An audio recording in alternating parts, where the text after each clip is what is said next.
Helo yna a chroeso I Gwleidydda, podlediad gwleidyddol BBC Radio Cymru.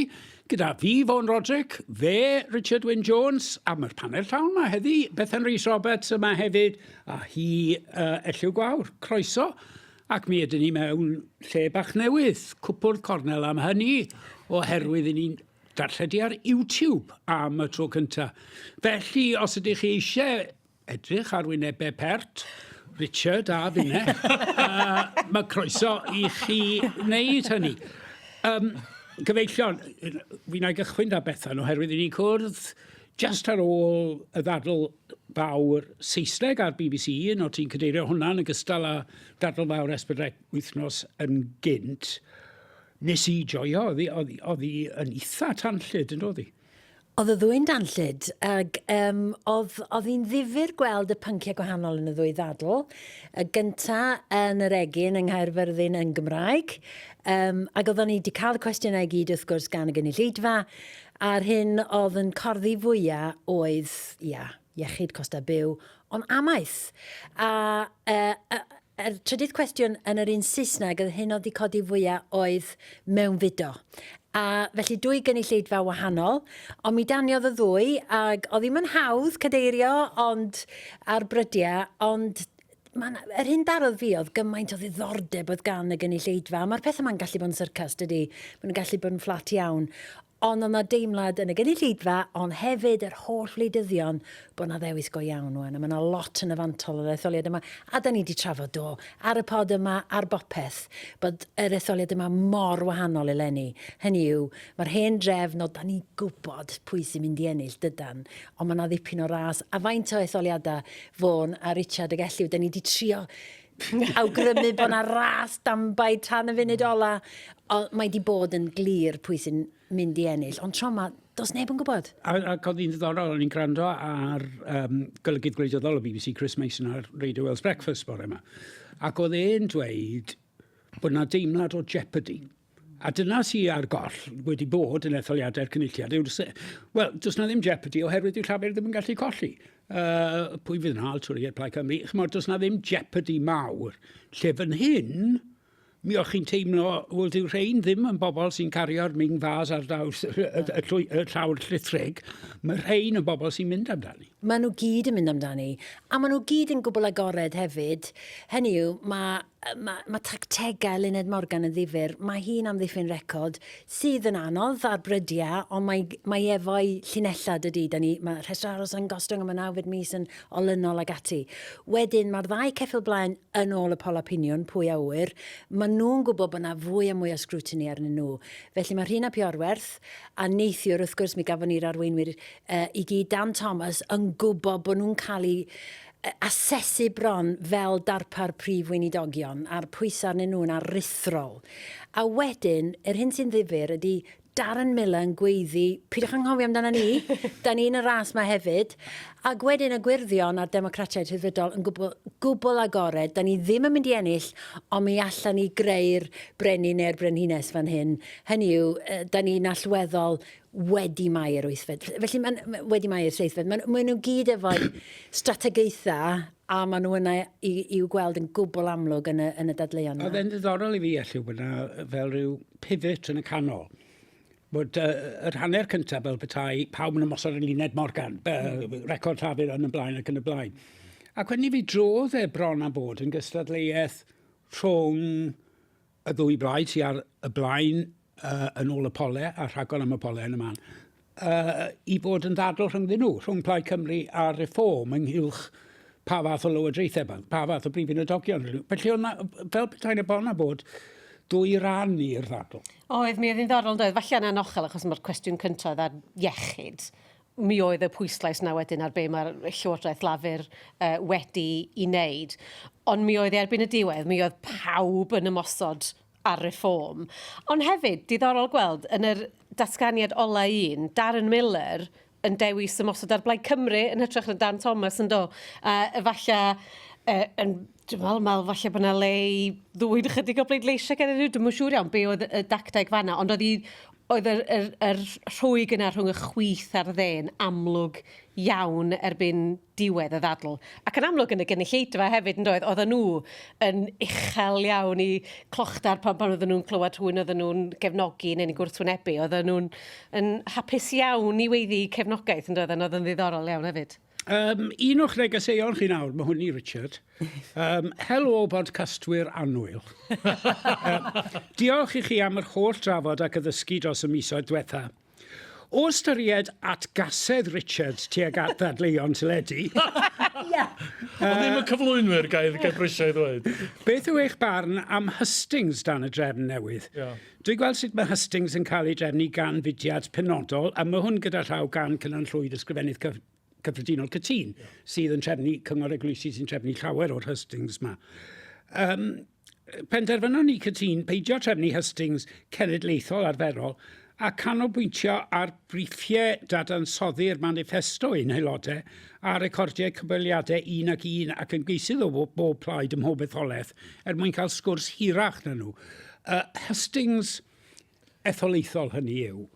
Os na werth i reina, neu ti'n gosod reina yn yr un bocs ar y dadleuon teledu? Wel, dwi'n teimlo bod fi wedi... Wel, bai fi ydi hyn de. Felly, dwi yn meddwl bod dadleuon teledu yn gallu bod yn ddefnyddiol iawn. Be dwi'n ama ydy y fformat lle ti'n cael y 6 flaid yn cael ei trafod ar yr un gwastad. Achos, enghraifft, yn yr etholiad cyffredinol Prydeinig yn 2024, doeddech chi ddim yn cael... Oedd na rhai oedd yn gallu bod yn brif wneidog, a rhai oedd ddim. A pan mae gen ti 6, mae'r temptasiwn i siarad ar draws i gilydd yn uchel iawn. Mewn ffordd, os oes na 1 ag 1 neu dyda 3. Mae'r dynamic o 6 yn mynd i wneud o yn soundbites byr, achos hyd yn oed efo awr a hanner o raglen, pan ti'n rhannu hynna'n gyfartal rhwng 6, mae'r gofod yn mynd yn fyr.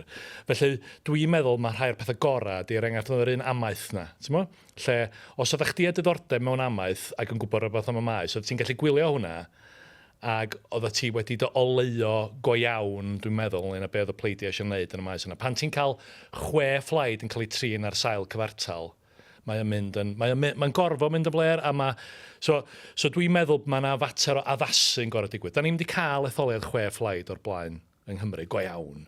A dwi'n meddwl bod ni'n gorau dechrau meddwl yn wahanol yn sut da ni'n gwneud hyn. Dyna'r unig bwynt sydd gen i. Mae o'n her, ti'n gweld gwledydd eraill sydd hefo systema llawer o bleidiau. Maen nhw'n ffindio... Ti'n gorfod cael rhai pethau lle ti'n dod o bobl ynghyd, mae'n siŵr, de. Ond fel arall, ti'n gallu rhannu nhw. Achos dydy pawb ddim... Mae'n anhebyg iawn bod Jane Dodds yn mynd i fod yn brif wneidog nesaf Cymru. Ti'n siŵr o hynny? Dwi'n weddol... I fod yn deg, ond mae yna 3 yn fyna. Mae Dan Thomas, Llyn a Piorwaith, a ddydwn ni Elliw Morgan ar sail rhyw fath o deal, ffin o ffoil, ffin o gel, rhannu'r brif wneidiogaeth. Ti'n gallu dychmygu rhywbeth fel la.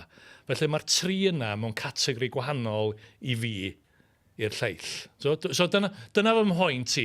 Ac o ran hustings, mae unrhyw beth sy'n dod â sylw a diddordeb yn beth da, ond dwi'n meddwl balla bod mynd i fewn i bynciau penodol a mynd yn ddyfnach yn mynd i fod yn fwy o ran goleuon ni, o ran sut gawn ni'n llywodraethu. Wel, dwi'n meddwl, ddim i angytuno efo Richard, a ddim i amddiffyn y fformat, ond dwi'n meddwl bod yna le i bob math o wahanol raglenni ar wahanol blatfforma rwan i ddenu'r gynulleidfa i mewn. Os na dyna'r unig beth mewn ymgyrch cytuno'n llwyr, fysa'n sarcas a dim dymder. Ond mae yna gyfweliadau hir. Mae yna bynciau'n cael ei dadansoddi, a dydy pawb ddim yn darllen y manifestos i gyd. Ac os oes rhywun yn sgil y dadleuon, falla'n dechrau, mae'n etholiad osa. A dyna'r pen draw. A falla, a gweld yr gynulleidfa na neithiwr, wannol oedden nhw'n gwybod bod yna etholiad, a ddim y math o bobl fydda byth yn darllen manifesto. Oedd un di dweud bod wedi darllen bob un chwarae teg. Ond ti'n sôn am ddarlithwyr gwleidyddiaeth, ti'n sôn am arbenigwyr, ti'n sôn am bobl, sydd falla ddim wedi bod mewn a diddordeb o'r blaen, ond dymau cyfle nhw i ddod wyneb yn wyneb ar bobl, ar polisia, ar pleidiau, a mae o'n cliché, a mae'r gwrthdaro na rhwng y profiadau personol na. Felly dwi'n meddwl bod na le, o ran pwy ddylai penderfynu, ia, Vaughan, mae hynny'n ddifyr iawn. Mae'r darlledwyr, o'n i'n meddwl falle dyma'r ola, dwi'n yn gwybod, ond mae na rhyw fath o chwant am fwy o ran ai dyma'r ffordd sy'n bwydo'r platfformau eraill i gyd, bod angen y set piece ma, mwyn bwydo'r bwysfil... mwyn y soundbite. Ac mwyn bwydo'r bwysfil digidol. Hynny yw, mae'r bleidyddion yn gwybod iawn, maen nhw'n siarad am awr a hanner, ond maen nhw'n chwarae gêm ddigidol 10 eiliad hefyd. Ond mae yna wastad wedi bod fel yna. Dwi'n meddwl, os ydych chi'n mynd nôl bell cyn unrhyw beth digidol, where's the beef? Reagan a Mondale, Lloyd Benson a Dan Quayle, I knew Jack Kennedy, Senator, you all know Jack Kennedy. Yeah. Maen nhw wedi bod yn chwilio am y brathiadau yna. Ond meddyliau faint o blatfforma sy'n a lle mae'r pethau yma'n mynd yn syth bin, o fewn eiliadau mae'n ymateb, a maen nhw wedi mynd i bob man, a maen nhw wedi cael eu pecynnu, maen nhw wedi cael eu perchnogi gan y gwahanol bleidiau, maen nhw wedi cael eu gwrthod gan y lleill.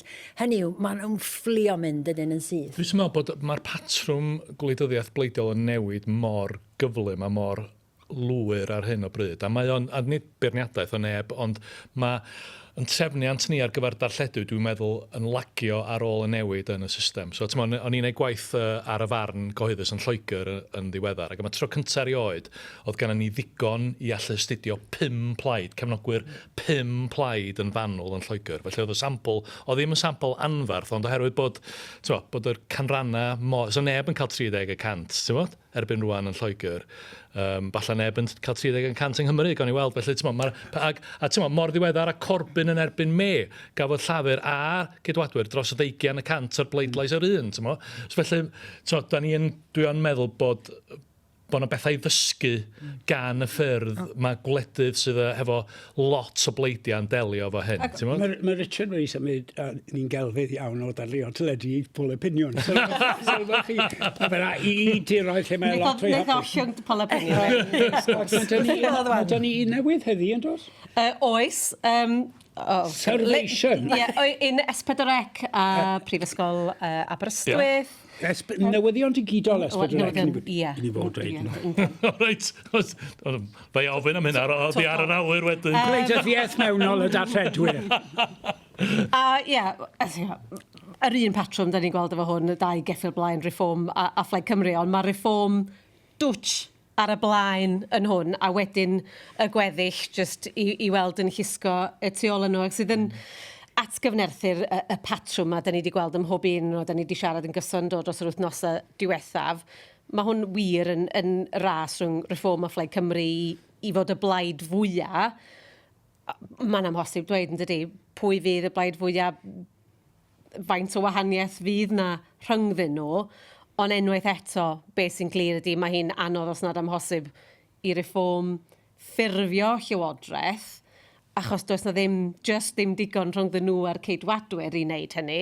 Tra'r y llaw arall, mae yna ddigon ar yr ysgyfaint chwith na, yr ochr chwith na, ond rargol allai fod yn llanast yn gallu, achos da ni'n just yn sôn am 1 blaid, bosib 2, bosib 3, 4, chi'n gwybod, mae'n 4, 3, mae'n tôn yn yna.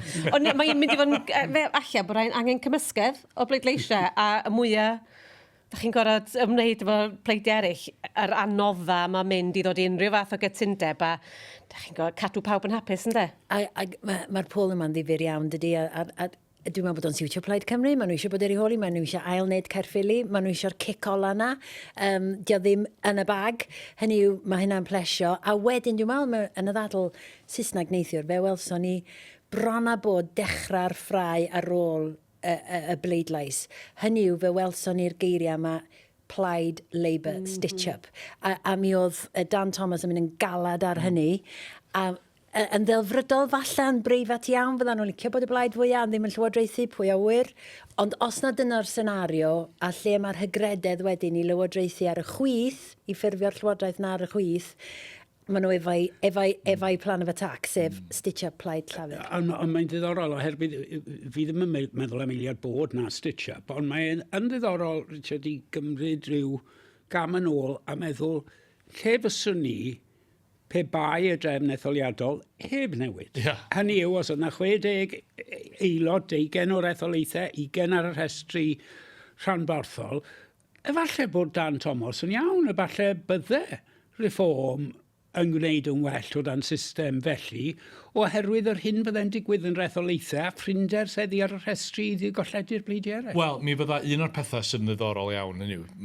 Fe rhaid ni wneud hynna, fe rhaid ni redeg y ffigur yma drwy fodel o'r hen system, ond mae'n amlwg iawn bydda llafur mewn sefyllfa gyfan gwbl ar gyfyngus yn yr hen system. Pan glywai aelod seneddol llafur yn Llundain yn beio Mark Drakeford am newid y system etholiadol, byddai'n dweud, pa ta ddim wedi wneud hynna, fysa llafur i lawr i 2, 3, felly mae'r newid yn mynd yn fawr. Dwi'n meddwl bod mae pwynt Bethan yn allweddol, dwi'n meddwl, oherwydd mae bod y blaid fwyaf yn mynd i fod yn bwysig yn symbolaidd yn dydy. Does am dianc o hynny. Felly di ddadla, wel, dyweder bod Plaid Cymru a rhyw blaid arall yn gallu ffurfio rhyw fath o gytundeb a bod hynna yn hyd yn oed dros hanner y bleidleiswyr, reit? Dal mi fydd gen, os na reform ydy'r blaid fwyaf, maen nhw'n gallu dweud, ni ydy'r blaid fwyaf.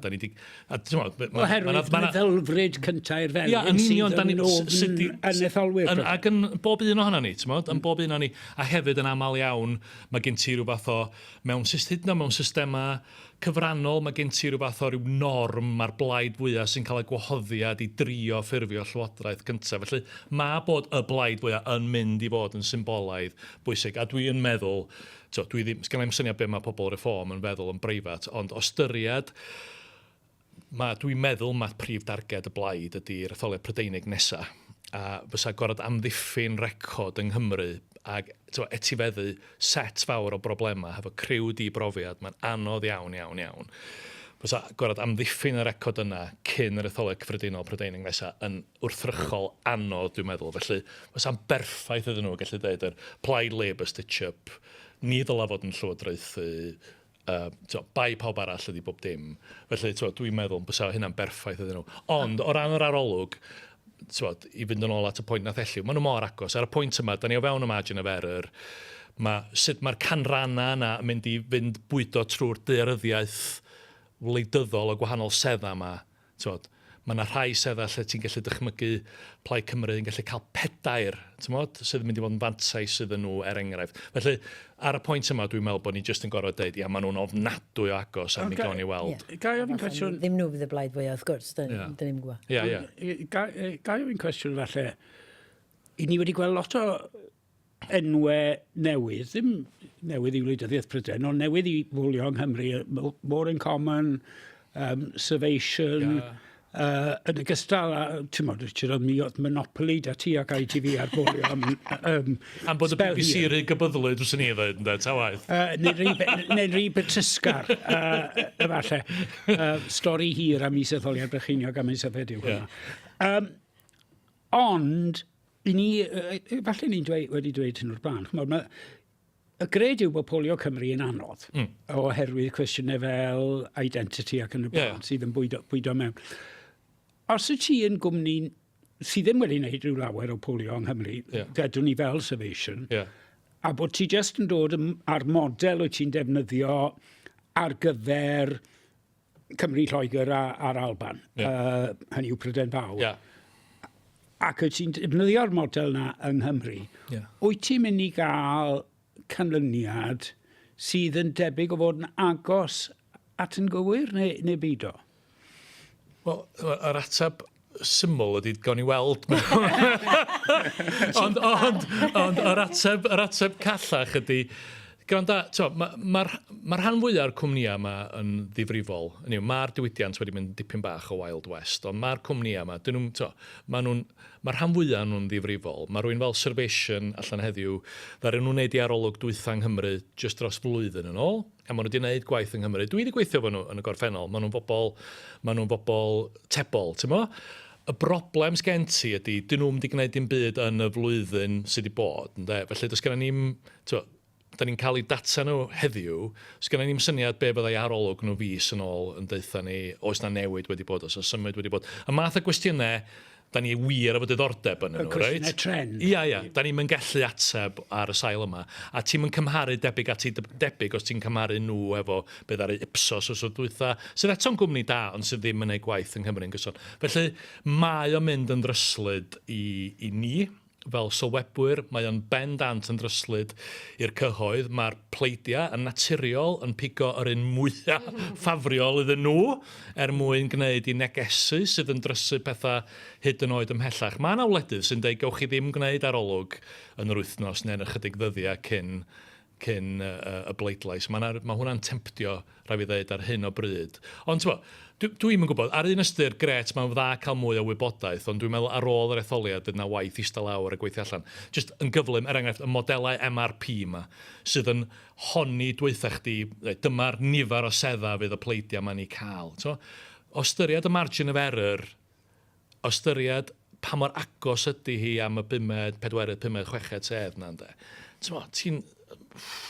A mae yna rai o hynna, ti'n gallu gweld fe unrhyw un sydd yn gwybod unrhyw beth am wleidyddiaeth Cymru a sut mae bobl yn debygol o bleidleisio. Eich di edrych ar hynna a gwybod bod rhain nhw'n mynd i fod yn anghywir. Mae ychydig bach o Wild West a mae o'n bryder, ond fel da ni wedi dweud ar y pod, a grandwch ar beth da ni'n dweud ar y pod ydy'r neges wastad yn de. Mae'r patrwm o weddol glir, fel ddedodd Elliw reit ar y cochyn. Mae gen ti 2 blaid yn agos ar brig, cam yn ôl wedyn at lafur. Mae yna un cwmni sydd yn dangos llafur yn gryfach na phawb arall. Ond os ti'n mynd efo pawb arall, mae llafur y ceidwadwyr a'r gwirdion yn reit agos at ei gilydd, a wedyn y democratiaeth rhyddfrydol. Mae'r arolygon, dyna be maen nhw i gyd yn ddeitha ni yn fras efo man amrywiaethau. Gadewch ni symud mlaen, oherwydd mi fydd hyn yn effeithio ar y canlyniadau hefyd, sef y canran sy'n bleidleisio. A pwy sy'n bleidleisio? Pwy sy'n troi mas, pwy sy'n aros gartre? Etholiad Caerffili, am y tro cyntaf mewn etholiad i Senedd Cymru, fe gethon ni dros hanner yn pleidleisio. Nawr, gadael Richard mas, os mae Richard wedi dweud rhywbeth dadleuol, felly na i ddod atoch chi yn ddechrau. Mae Richard yn credu bydd y turnout yn uchel y tro hwn. Mae yna eraill yn amheus iawn ynghylch hynny. Felly, ydyn ni'n edrych ar rhywbeth sydd oherwydd presenoldeb reform sydd yn falle'n denu pobl sy'n casau gemillt i'r awr allan, a oherwydd presenoldeb reform sy'n denu pobl sy'n casau reform allan, yn sôn am etholiad lle bydd dros hanner pobl Cymru yn pleidleisio, neu ydyn ni'n dweud, wel, dwi byth wedi digwydd mewn etholiad i'r cynulliad stroc Senedd gyfan o'r blaen, pam ddylse fe ddigwydd tro yma? Yr un beth sy'n ei ddeud ydy oherwydd y jeopardy y gair yna, os nad i pobl yn pleidleisio yn yr etholiad yma, pryd fydda nhw. Mae'n anodd peidio meddwl mae yna ffrau, mae yna ras go iawn tro yma. Ond o ran pleidleisiwyr rai pleidia falla, pryderon o fewn y pleidiau yn enwedig reform falla, ydy pobl wedi cofrestru. Ac ydy pobl yn yr arfer o bleidleisio. Ac unwaith eto, oedd hynny'n broblem neu'n cael ei drafod yng Nghaerffili doedd, ond a fydd pleidleisiwyr... 56 nath gofrestru yn yr wythnosau cyn yr is-etholiad. Ie, a mae'n bryder eto i'r blaid tro yma. Hynny yw, ar bapur falla bod nhw'n cyrraedd yr uchelfanna yma o ran y pol opinion, ond ydy pobl wedi cofrestru, a dyna fydd y cwestiwn, a mi falla hynny wrth gwrs effeithio ar y ffigwr ar y dydd. Dwi'n naturiol yn wydyr hanner llawn math o berson. So chi'n gofyn unrhyw un sy'n afo fi. Felly dwi yn amheus, mae rai fi ddeud. A dwi yn deall, mae'r jeopardy yn golygu bod pobl falle'n fwy tebygol o bleidleisio. Ond dwi yn cwestiynu, a ydy'r pobl sydd fwy tebygol i gefnogi reform, ydyn nhw'n mynd i wneud beth sydd fel arfer yn digwydd i'r ceidwadwyr, a dyn nhw ddim yn cymryd gymaint o sylw o hynna, dyn nhw ddim yn tueddu ddod allan i bleidleisio. Dwi hefyd... Yn ymwedig rheini sy'n gwrthwynebu datganoli. Dyna mae'r data yn dangos. Mae pobl sy'n gwrthwynebu datganoli yn tueddu peidio pleidleisio. Dyna beth arweinio that pleidlais weddol chwerthynllyd abolish yn etholiadau diwetha'r cynulliad. A dwi yn cwestiynu hefyd, dwi'n meddwl mae yna gymaint o bobl sydd just i diflasu, sydd just yn meddwl gwair na chi gyd, allai'n penderfynu, falle fyrwyr gynt sydd just wedi cael llon arnyn nhw, a sy'n wir methu falle bod hwnna i casineb nhw o'r reform ddim yn ddigon i ysgogi nhw i fynd allan, a falle'n teimlo, na i just dim boddran lenni. Ond fyddai wrth gwrs, swn i'n hapus iawn i gweld gymaint o bosib yn pleidleisio. Mae yna just rhyw deimlad bach na genna i falle, na fyddai. Tasa modd pleidleisio ar-lein, neu ar Instagram, neu efo botwm, a dyna fydd y dyfodol rhyw ddwrnod mi ddaw hynny, dwi'n meddwl sa fod drwy'r to. Ac mae fod i fod o glaw, os nesaf, di? So, ydy o wir bod llai o bobl yn troi allan i bleidleisio os di'n bwrw glaw? Wel, ydy, a mae hefyd yn... Pan dwi'n dweud bod o'n mynd i fod yn uchel, dwi'n gobeithio bod o'n mynd i fod yn uwch. Dwi'n meddwl bod o'n mynd i fod yn uchel. 70. Achos mae oedd Cymru...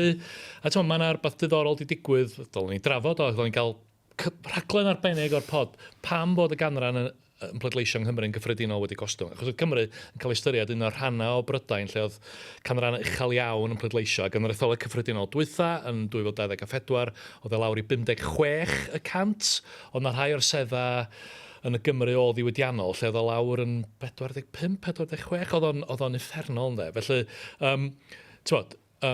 bysa cael rola rhwng 46 a 56, sef 46 oedd o tro dwytha yn yr etholiad datganoledig. Dwi o'n meddwl sy'n gallu cyrraedd hanner cant y cant, oherwydd bod na bobl, fel nes ti ddeud ar y cychwyn bo, mae na bobl sydd efo brwdfrydedd o blaid ag casineb o'r llall, ynddo. Ac felly ti yn gallu gweld hynny yn clyfylu'r pobl. Ond mae pwy sy'n pleidleisio yn allweddol. Felly, os wyt ti enghraifft yn edrych ar y cysylltiad rhwng oed a phleidlais, mae Plaid Cymru a'r gwirthion yn ddibynnol iawn ar bobl ifanc.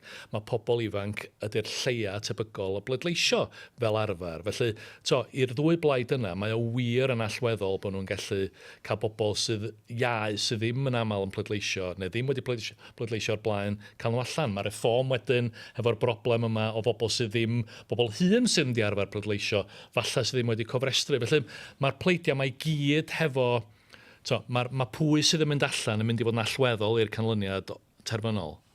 Ac ydy, fi'n meddwl, fi'n gwybod yr ateb i hwn, rhan o'r rheswm yr nifer wedi pleidleisio wedi gostwng yw oherwydd, a mae'n rhesymau cymdeithasegol hefyd, ond yw'r ffaith bod trefniadaeth y bleidiau ar lawr gwlad nawr yn weddol driennus ar y cyfan. Cymod, mi oedd na adeg lle bydde o leia gan lafur a'r ceidwadwyr, rhai Cymru i raddau llaw, fe bydde gyda nhw cynghennau yn y rhan fwyaf o wardiau yn eu cadarnleoedd nhw. A bydden nhw wedi canfasio ac yn gwybod reit mae rhif 37, 38, 39, 40, gyd y bleidleisio ni. Dyn nhw ddim wedi pleidleisio hyd yma, oherwydd enwau ddim wedi croesi mas gan y person sydd yn ei ar ôl pleidleisio. Fe awn ni mas i nôl nhw, etc. Dyw hynny, mae'n ymddangos i fi, ddim yn digwydd bellach. O leia mewn etholiadau cenedlaethol, wy'n meddwl bod e'n digwydd mewn is-etholiadau seneddol er enghraifft. Ond dyn nhw just ddim o'r troops i wneud y fath yno. Ba'n wirionedd yn hynny. Dwi yn meddwl, os ti'n edrych ar faint y gynghorwyr sy'n gan llafur dal i fod yng Nghymru, mi ddyla nhw fod hefo'r y fframwaith yna o gynghorwyr a'r busnes get out the vote. Mae yn ddiddorol, just o ran gwaith ymchwil ar pwy sy'n pleidleisio, pam dy ddim pleidleisio. Nathon ni'n neud, dwi'n meddwl na'r etholiad cyffredinol cyn dwytha, ddaru ni'n neud rhywbeth lle oedden ni'n gofyn i bobl o ddim wedi pleidleisio, pam oeddech chi ddim wedi pleidleisio, a oedden nhw'n gallu defnyddio ei geiriau eu hun ynde. Ac oedd rhai o'r storia'n ddirdynol, o'n i'n styc yn y tŷ, o'n i'n gobeithio sa rwy'n yn dod i nôl fi, i fynd â fi i pleidleisio, ddaru nhw ddim troi fyny. Mae'r cael mynediad at y blwch pleidleisio yn gallu fod yn broblem. Ac mi oedd cynghorwyr ag ati ar get out the votes ynde. Mi oedd hwnna wir yn bwysig. A sa ti'n dychmygu fod Plaid Cymru yn mynd i fod yn ddiwyd iawn yn gwneud hynny ar y seithfed y fai. Mae gen llafur mewn theori y fframwaith, ond dwi'n siŵr bod nhw'n mynd i wybod pwy yw pleidleiswyr nhw bellach. Ond pa fath o drefniant sydd gan reform gwestiwn agorad. Felly mae hwnna'n ddiddorol ac o'n i weld ar un o'r pethau dwi eisiau edrych yna fo'r seithfed. Ar y pwynt mynediad yna yn sydyn, ni'n gwybod mewn etholaetha San Steffan, da chi'n gorau cael cerdyn adnabod i brofi pwy dachu ac yn y blaen. Mae yna un ymgeisydd, Natasha Ashka, i'r ceidwadwyr, wedi rhoi ar ei thaflen hi, cofiwch eich voter ID. Ond mae Cyngor Caerdydd, mae'n debyg, hefyd wedi gyrru allan efo cerdyn pleidleisio, cofiwch eich cerdyn ID. Nawr, mae hynna o bosib yn mynd i ddrysu pobl. Falle neu di rai pobl deimlo o'r argol sgennau mwbeth, falle neu ddim mynd i bleidleisio. Cos felly, os ydy hi'n llai na 100 o bleidleisiau am y sedd ola, llys etholiadol amdano? Wel, ddysg chi'n meddwl, fysa Cyngor Caerdydd yn gwybod yn well, ond dyn nhw wedi cael cyfle i esbonio pam. Ond mae'r pethau bach fel la, y peth lleia yn dydy, yn gallu atal rhywun falle sydd ar y ffens, a just, nes i fynd allan, nes i'n hofio passport neu'n ngherdyn dreifio, neu bynnag. A wedyn o'i ddim wneud. Wedyn mewn cyd-destun lle mae dinasyddiaeth pobl, a mae lot o, mae'r stwff yna'n destun dadl, ynddi? Cwestiwn gan Sean o ffos y Gerdinen, Sir Caerffili. Di enw da. So mae fe wedi cael profiadau etholiadol yn y flwyddyn diwetha. Mae'n sôn am y cwestiwn yma da ni am dy bôl diwetha di, Richard, lle pam oedd y gefnogaeth i Blaid Cymru yn uchel yn y etholiad San Steffan. O gymharu. Yr hyn ddrysodd fi, sydd wedi parhau fy'n ddrysu. Wel, mae Sean am gynnig esboniad posib. A yw'r rheswm oherwydd bod pobl yn gweld Plaid Cymru fel llais diogel sy'n hwyrol i Gymru. Mae nifer o bobl yn gweld etholiad Senedd Cymru fel un o bwysigrwydd is, ac felly yn fodlon pleidleisio yn blaid fwy eithafol, chwyth a dde fel protest. Hynny yw, mae'r gwrddion ar Reform UK yn fwy boblogaidd yn Senedd Cymru na San Steffan yn ôl y pôl oherwydd bod y bleidlais yn un protest. Wel, mae o'n theori. Mae o'n troi bob dim da ni'n meddwl, da ni'n wybod ar ei ben, sydd ddim yn golygu bod o'n anghywir. Un o'r ddealltwriaeth draddodiadol ydy, oherwydd nad oes gan Plaid Cymru obaith o ffurfio llywodraeth yn San Steffan, na gwir o fod yn rhan o lywodraeth San Steffan, mae yna lai o demtasiwn i bleidleisio i Blaid Cymru. Os wyt hyd yn oed ti'n cytuno fo nhw, ti'n mynd i fynd a pleidleisio i'r blaid sydd gosach at chdi, sydd hefo rhyw fath o gyfle o ffurfio llywodraeth. Rwan, dyna di'r ddealltwriaeth arferol, ac yn mhob un darn o dystiolaeth, dwi erioed wedi weld tan yr wythnos dwytha yn wir, mae Plaid Cymru ddim yn gwneud cystal mewn arolygon barn ar gyfer San Steffan, o'i gymharu efo'r olygon barn ar gyfer y lefel ddatganoledig. Felly, falle bod y ddamcaniaeth hon yn wreiddiol a bod o'n mynd i fod yn newid yn dealltwriaeth ni. Wel, oherwydd eirio dros, Sean, hynny yw, mae gwleidyddiaeth chwe plaid yn rhywbeth newydd iawn i ni, ac efallai dyw'r patrymau oedd yn bodoli mewn gwleidyddiaeth tair plaid neu tair plaid a hanner, ddim yn dal pan mae dych chi'r enfys o bleidiau yma, yn ymestyn o chyth i dde. Nawrach. Dwi'n meddwl, dwi ddim yn diastyru be mae Sean yn dweud, o gwbl dwi ddim wedi meddwl amdano fo'r blaen, dydy o ddim yn gwneud synwyr greddfol i fi, ond mae yna lot o bethau mewn gwleidyddiaeth gyfoes sydd ddim yn gwneud synwyr greddfol i fi. O'n i siarad o rwy'n o NBC ddoe, oedd Radio Sweden De Welt o'r Almaen a NBC acw ddoe. Bonkers dydi? Global, ti ddim yn global. Global media star. Na, ti jyst yn trio deithio nhw. Drwchwch, nid yn unig dwi erioed wedi gweld etholiad lle di llafur ddim yn mynd i ennill. Dydy fe rieni. Ti'n gorau mynd yn ôl i cenedlaethan yn heulu i gael etholiad lle da ni ddim yn gwybod o flaen llaw na llafur sy'n mynd i ennill. Mae'r dyddiau yma... Dyn ni wedi dechrau cymryd hynny'n gan o tal yn yr ymgyrch yma, ond mae rhaid ni binsio'n hynna'n does. Dwi'n cofio Richard mynd lan i Glasgow yn ystod referendwm annibyniaeth yr Alban. A trefnu i gwrdd at y gyfer ti John Curtis. Ac wnaethon ni gwrdd i fas i'r Celfryn Grove. Ac oedd na gew o hebwyr yn disgwyl i holi John Curtis am beth oedd yn mynd i ddigwydd. Reit. Dim di cyrraedd y pwynt yna. Falle taw ti yw Sir John Curtis. Mae well. Fydd na dudalen ar y gwefan y cymdeithasol is Richard Wyn Jones on television. Paid. Reit, dyna ni am nawr, ond mae yna lot yn ei ddod rhwng nawr a'r etholiad. Disadwn y byd na bodlediad arbennig, dyn ni ddim eisiau sôn gormod am yr un yna hyd yma. Ac wedyn ni fydd yna rhywbeth dyn ni o gwmpas dy llun dydd Mawrth, dwi'n meddwl hefyd. Ac yn ogystal, ar Radio Cymru, ar S4C, ar BBC One, ar Radio Wales ac ar-lein, ar Cymru Fyw ac yn Saesneg ac yn mhobman arall, ar dydd Gwener wedi'r cyfrif fe fydd ein gwasanaethau ni cychwyn o gwmpas 11 y bore i ddod â chanlyniadau yr etholiad hanesyddol hwn i chi. Tan wythnos nesaf, hwyl fawr i chi.